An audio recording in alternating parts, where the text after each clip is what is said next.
I got 10 years to fill a stadium, but only 2 minutes to fill your cranium. Humble the poet, signing in. But one thing Rajoana didn't demand justice, he ensured it.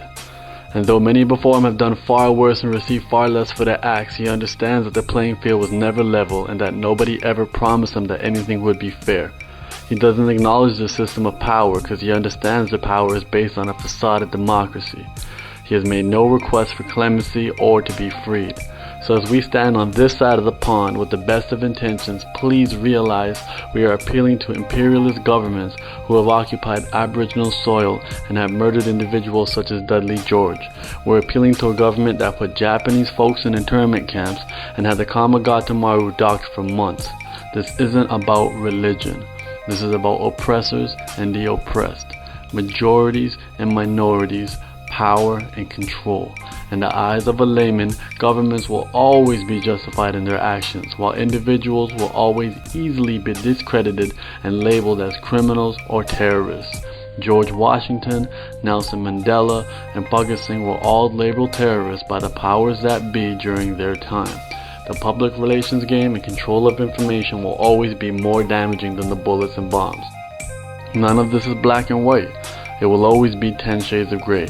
Over a dozen other folks lost their life that day, and it becomes a very slippery slope once their deaths can be justified for a greater good.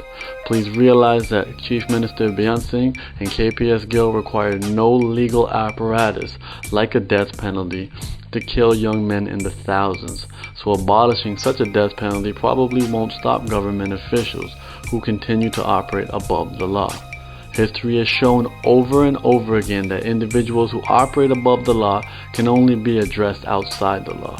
There are individuals such as Ralph Nader who believe strongly in the tenets of democracy and has found much success creating social change playing within the confines of the system.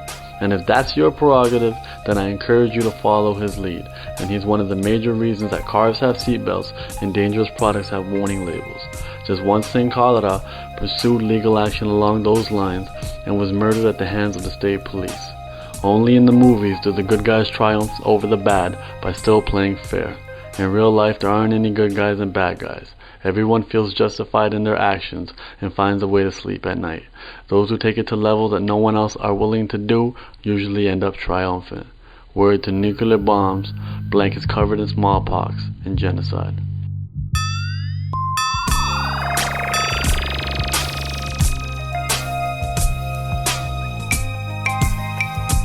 That's fucking fucked up.